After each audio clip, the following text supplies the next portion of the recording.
Okay, here's a little update of what I'm doing here today. Got a sunny day finally. I'm hooking up a battery switch to some 2-aught cables into these Anderson quick connectors. What that's going to allow me to do is pull power off the solar system from my high-dollar hobo camper and transfer power over to my L16 batteries I put in the toy hauler.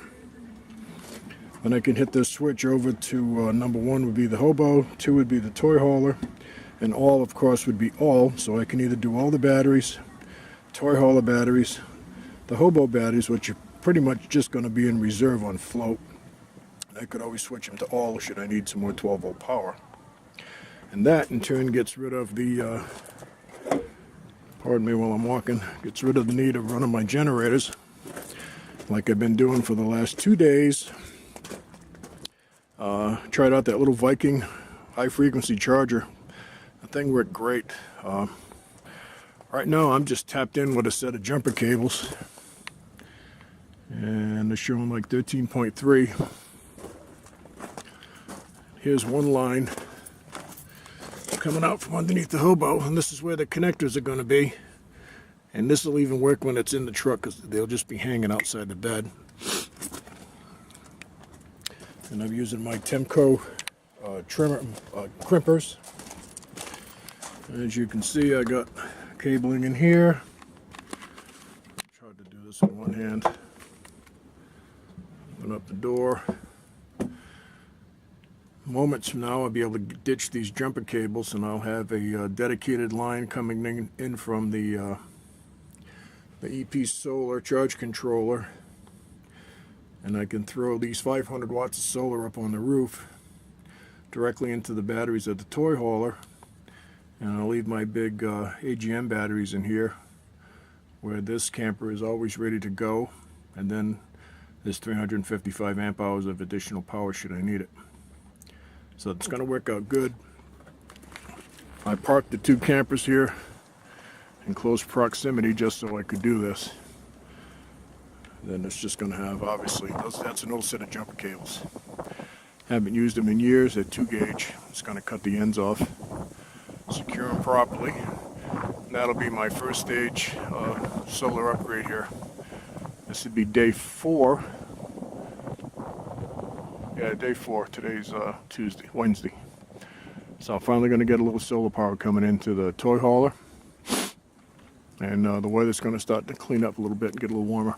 All right, I'm going to cut this off for now. I'll be back in a little while. Show you the end product.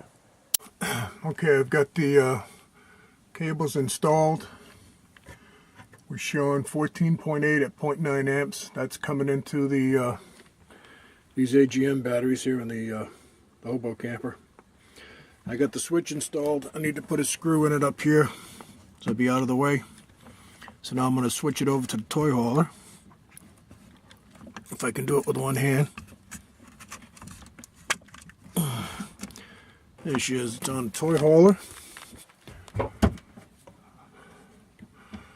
And then it dropped down to 13.2.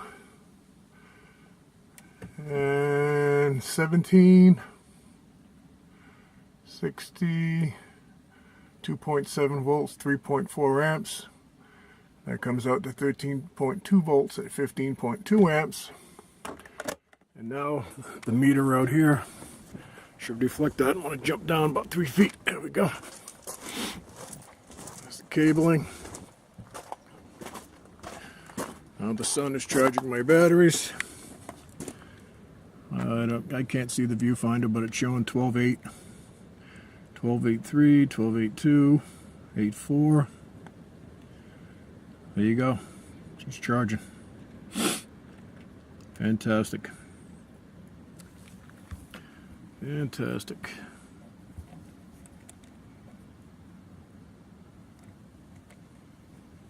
$12.93. Good, these batteries will be hot hopefully by the end of the day. That's it. That's the first temporary solar install, which this will probably run like this for a good while. Next, I got to get my big battery box over here and put the other 4 L16s up to 24 volts and run some solar into the big inverter. but that's going to be down the road.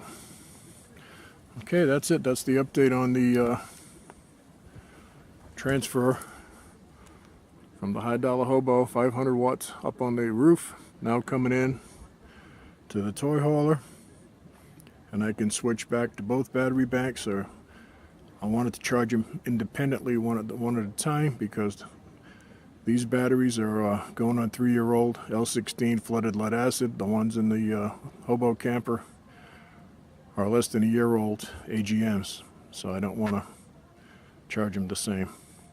Okay, that's it. That's the update. Over and out.